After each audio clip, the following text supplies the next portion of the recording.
ఎన్నికల ముందు తెలుగుదేశం పార్టీ చంద్రబాబు గారు కూటమి ఏదైతే హామీలను ఇచ్చిందో ఆ హామీలను నెరవేర్చే దిశగా ఇప్పుడైతే అడుగులు వేస్తున్నాయి. అందులో అతి ప్రధానమైనటువంటి హామీ గెలిచిన వెంటనే పింఛను 4000 రూపాయలకు పెంచడంతో పాటు ఏప్రిల్, మే, జూన్ నెలలకు అదనంగా 1000 కలిపి మొత్తంగా జులై నెలలో 7000 రూపాయలు పింఛను ఇస్తామని అప్పట్లో కూటమి ప్రకటించడం జరిగింది.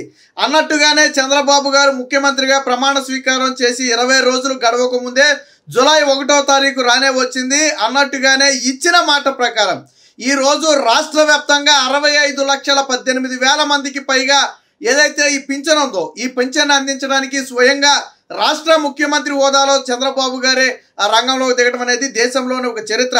గతంలో జగన్మోహన్ రెడ్డిని కూడా మనం చూసాం.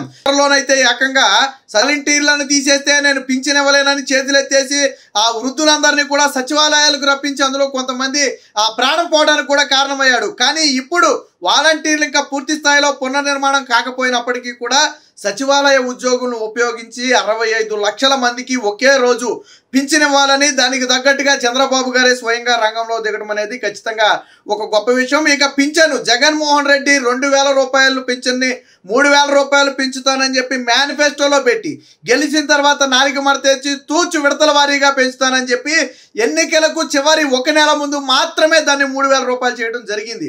కానీ చంద్రబాబు గారు ఇచ్చిన మాట ప్రకారం మొదటి సంతకంతోనే అంటే గెలిచిన 20 రోజుల్లోనే దాన్ని 4000కు పెంచడంతో పాటు అదనంగా 3000 కలిపి 7000 ఇవ్వడం జరిగింది. ఇక ఇదే సమయంలో ఏదైతే దివ్యాంగులకు ఇచ్చే పింఛను 3000 ఉందో దాన్ని 6000కు పెంచడం జరిగింది. అలాగే ఏదైతే పూర్తిగా అనారోగ్యంతో మంచం పట్టినటువంటి వాళ్ళు ఉన్నారో వారందరికీ ఇచ్చే పింఛను 5000 రూపాయలను ఒక్కసారిగా 15000 రూపాయలు చేయడం జరిగింది. అంటే 200% చంద్రబాబు గారు పెంచడం జరిగింది. ఇలా 1 కాదు 2 కాదు ఏదైతే చికిత్సలు చేయించుకునే వారు ఉన్నారో వారికి ఇచ్చే పింఛన్ల మొత్తాన్ని కూడా చంద్రబాబు గారు పెంచడం జరిగింది. గతంలో జగన్మోహన్ రెడ్డి పాలనలో మోసం చూసాం. 1000 రూపాయలు పింఛను పెంచడానికి జగన్మోహన్ రెడ్డికి 5 ఏళ్లు పడితే చంద్రబాబు గారు 1000 రూపాయలు పింఛను పెంచడానికి కేవలం 20 రోజుల సమయం పట్టింది. 3000 4000 చేయడానికి 20 రోజులే పట్టింది. అలాగే 5000 15000 చేయడానికి కేవలం 20 రోజులే పట్టింది. ఇది చిత్తశుద్ధికి దీనికి ఉన్నటువంటి తేడా.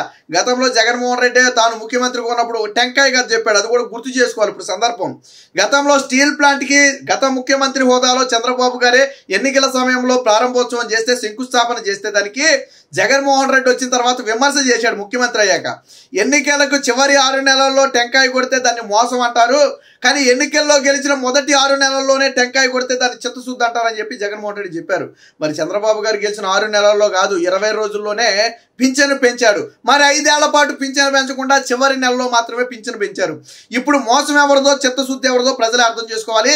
ప్రజలకు విషయాలు తెలుసు కాబట్టి ఈరోజు జగన్మోహన్ రెడ్డిని పూర్తిగా దూరం పెట్టి ప్రతిపక్ష హోదా కూడా ఇవ్వకుండా జగన్మోహన్ రెడ్డి ఎందుకు దూరం పెట్టారు అంటే ఈ కారణంతోనే ఇప్పుడు రాష్ట్రంలోని 65 లక్షల మంది ఎవరైతే పింఛన్ తీసుకునే వృద్ధులు కానివ్వండి, దివ్యాంగులు కానివ్వండి వీరందరూ ఉన్నారో వారందరూ కూడా హర్షం వ్యక్తం చేసే పరిస్థితి.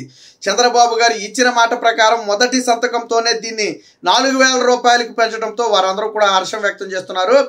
గతంలో కూడా మీరు చూశారు, జగన్మోహన్ రెడ్డిని అడిగితే నేను పెంచుకుంటూ పోతానని చెప్పాను కానీ ఈ తారీఖును పెంచుతానని నేను ఏమైనా చెప్పానని చెప్పి నాలుక మడతేశాడు. కానీ కూటమి ప్రభుత్వం చంద్రబాబు గారు నాలుగు మడతేలా ఈయన కూడా ఒక 6 నెలల కాలక్షేపం చేసి 3 నెలల కాలక్షేపం చేసి నేను ఇస్తానని చెప్పొచ్చు. ఆర్థిక పరిస్థితి అంతంత మాత్రంగానే ఉన్నప్పటికీ కూడా చంద్రబాబు గారు నిన్న బహిరంగ లేఖ ద్వారా ప్రజలకు చెప్పింది కూడా అదే. ఆర్థిక పరిస్థితి అంతంత మాత్రంగానే ఉంది, రాష్ట్రం మొత్తానికి తెలుసు. జగన్మోహన్ రెడ్డి అప్పుల ఊపిలో కూర్చేశాడు. మరి ఇలాంటి సమయంలో అయినప్పటికీ కూడా వృద్ధులకు ఇస్తానన్న 7000 రూపాయలు మొదటి నెల పింఛన్ ఏదైతే ఉందో దాన్ని ఇస్తున్నాము అంటే ఇచ్చిన మాటకు నిలబడాలి, మమ్మల్ని నమ్ముకున్నటువంటి వారికి న్యాయం చేయాలని ఒక ఉద్దేశంతోనే ఆ చంద్రబాబు గారు ఇస్తున్నట్టుగా చెప్పారు.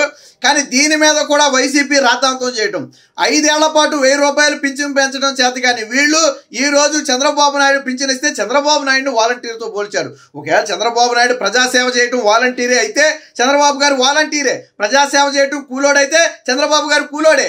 అక్కడ అంతిమ లక్ష్యం ఏంటంటే ప్రజలకు మేలు చేయడం. జగన్మోహన్ రెడ్డి ఏ రోజైనా పరదాలు దాటి బయటకు వచ్చాడా? చంద్రబాబు గారు ఈ రోజు పూరి గుడిసెలోకి వెళ్ళి పింఛన్ ఇవ్వడం జరిగింది. జగన్మోహన్ రెడ్డి 5 ఏళ్ల ముఖ్యమంత్రి కాలంలో ఏ రోజైనా సరే ఒక పూరే గుడిసె తొక్కాడా? తన తాడేపల్లి ప్యాలెస్ వదిలి ఎప్పుడైనా బయటకు వచ్చాడా? రాలేదు కదా.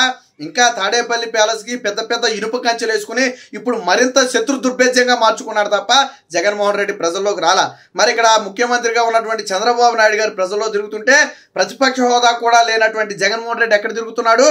ప్రజల పక్షాన పోరాడాల్సిన బాధ్యత ఉంది కదా. ప్రతిపక్ష హోదా లేకపోయినా ప్రజల కోసం పోరాడాల్సిన బాధ్యత ఉంది కదా. మాజీ ముఖ్యమంత్రిగా తాడేపల్లి ప్యాలెస్ను కూడా కాదని ఇప్పుడు బెంగళూరు ప్యాలెస్లోకి వెళ్ళిపోయి జగన్మోహన్ రెడ్డి షికారులు చేస్తున్న పరిస్థితి, కాలక్షేపం చేస్తున్న పరిస్థితి, జల్సాలు చేస్తున్న పరిస్థితి. పాపం ప్రజలు దారుణంగా ఓడించారు కాబట్టి ఆ ఓటమి భారాన్ని జీర్ణించుకోలేక వెళ్ళిపోయి యలహంక ప్యాలెస్, బెంగళూరులో ఉన్నటువంటి యలహంక ప్యాలెస్లో జగన్మోహన్ రెడ్డి అక్కడ కూర్చుని ఇక్కడ విమర్శలు చేస్తున్నాడు. నీకు సిగ్గుచరం ఉంటే ఆంధ్రప్రదేశ్లో నువ్వు అడుగుపెట్టి నువ్వు ప్రజలకు నీ మొహం చూపించాలి. అసెంబ్లీలోని నీ ముఖం చూపించలేక పారిపోయిన వాడివి నువ్వు. ఈ రోజు ఇచ్చిన మాటకు కట్టుబడి మొదటి 20 రోజుల్లోనే ఆ హామీని నెరవేర్చే తెలుగుదేశం పార్టీ మీద విమర్శలు చేస్తున్నామంటే, ఈ రోజు చంద్రబాబు గారి మీద విమర్శ చేయటం అంటే సూర్యుడి మీద ఉమ్మోయటం లాంటిది. ఏమవుతుందో మన అందరికీ తెలుసు. ఊస్తే ఏం జరుగుతుంది? తిరిగి వచ్చి మన్నెత్తిరే పడతాయి. అలాగే 5 ఏళ్ల పాటు నువ్వు హామీని నెరవేర్చకుండా ప్రజలను మోసం చేసిన నువ్వు ఈ రోజు చంద్రబాబు గారిని విమర్శించడం అంటే ఖచ్చితంగా సూర్యుడి మీద ఉమ్మూయటం లాంటిదే. ప్రజలు అన్ని గమనించారు కాబట్టి ఈ రోజు జగన్మోహన్ రెడ్డిని తిరస్కరించారు, చంద్రబాబు గారిని ఆస్వాదించారు. ఖచ్చితంగా కూటమి ప్రభుత్వం ఇచ్చిన హామీలు నెరవేరుస్తుంది అనటానికి ఇది ఒక ఉదాహరణ. మనందరికీ తెలుసు, గతంలో జగన్మోహన్ రెడ్డి అన్నాడు చంద్రబాబు నాయుడు హామీలు ఇవ్వటమే తప్ప ఏ రోజైనా ఒక హామీని నెరవేర్చాడా, ఒక మాట మీదైనా నిలబడ్డాడా అని చెప్పి గతంలో చంద్రబాబు నాయుడు గారిని ప్రశ్నించిన పరిస్థితి. మరి ఈ రోజు జగన్మోహన్ రెడ్డి సమాధానం చెప్పాలా. ఇచ్చిన మాట కట్టుబడి పేదల పక్షాన్ని నిలబడిన చంద్రబాబు గారు గొప్పవాడా, లేదా ఇచ్చిన మాట కట్టుబడకుండా 5 ఏళ్ల పాటు కాలక్షేపం చేసి 1000 రూపాయలు పింఛను పెంచడానికి వృద్ధులను మోసం చేసిన నువ్వు గొప్పవాడివా? నువ్వే చెప్పాలా. గతంలో జగన్మోహన్ రెడ్డి అన్నాడు మొదట 6 నెలల్లోనే మంచి ముఖ్యమంత్రి అనిపించుకుంటానని, కానీ 5 ఏళ్ల తర్వాత కూడా మంచి ముఖ్యమంత్రి అనిపించుకోరా. కానీ చంద్రబాబు గారు మొదటి 20 రోజుల్లోనే తాను మంచి ముఖ్యమంత్రిని, చేతల ముఖ్యమంత్రిని, మాటల ముఖ్యమంత్రిని కాదు అని నిరూపించుకున్నారు. ఒక పక్క మెగా డిఎస్సి తీశారు, నువ్వు తీసినటువంటి డగా డిఎస్సి కాదని ఈ రోజు 16,000 పోస్టులతో మెగా డిఎస్సి తీశారు. ఇంకో పక్క ఏదైతే ల్యాండ్ టైటిలింగ్ యాక్ట్ ఉందో దాని రద్దు మీద సంతకం పెట్టారు. ఇంకో పక్క 7,000 రూపాయలు పింఛన్ ఇవ్వడం జరిగింది. ఇంకో పక్క అమరావతి, పోలవరం పనులు పరుగులు పెడుతున్నాయి. నిన్నే పోలవరానికి అంతర్జాతీయ నిపుణులు కూడా వచ్చి పరిశీలించిన పరిస్థితి. సో ఇది చిత్తశుద్ధి ఉన్నటువంటి చంద్రబాబు గారు 20 రోజుల్లో చేసినటువంటి పని. కానీ నువ్వు 5 ఏళ్లలో ఏం చేశావు? జగన్మోహన్ రెడ్డి అనే వ్యక్తి 5 ఏళ్లలో ఇదిగో ఈ పని చేశాడని చెప్పుకోగలరా? మంచైనా చేశాడా? నిజంగా మీరంత మంచి చేస్తే ప్రజలు ఈ రోజు కనీసం ప్రతిపక్ష హోదా కూడా ఇవ్వకుండా ఎందుకంత దారుణంగా ఓడించారు? కొన్ని చోట్ల డిపాజిట్లు కూడా దొక్కుతాయో లేదా అన్న పరిస్థితి ఎందుకు వచ్చింది? ఈ రోజు కూటమిలో ఉన్నటువంటి జనసేన 2వ స్థానంలో ఉంది, కానీ 175 స్థానాల్లో నేను సింగిల్గా పోటీ చేస్తానని చెప్పిన జగన్మోహన్ రెడ్డికి 11 సీట్లు కూడా రాలా. కర్మ అనేది ఇలాగే ఉంటుంది. గతంలో చంద్రబాబు నాయుడు ప్రతిపక్ష హోదా లేకుండా చేస్తానని బెదిరించినటువంటి జగన్మోహన్ రెడ్డికి ఈ రోజు ప్రతిపక్ష హోదా లేకుండా పోయింది. ఏది ఏమైనా కూటమి ప్రభుత్వం చంద్రబాబు గారు ముఖ్యమంత్రిగా ఈ రోజు ఇచ్చిన హామీని నెరవేర్చడం పట్ల దాదాపుగా 65 లక్షల మంది ఎవరైతే ఈ పింఛన్ తీసుకునే అవ్వాతాతలు కానివ్వండి, ఒంటరి మహిళలు కానీ ఉన్నారో వాళ్ళందరూ కూడా ఈ రోజు చంద్రబాబు గారి చిత్తశుద్ధి పట్ల హర్షం వ్యక్తం చేసే పరిస్థితి.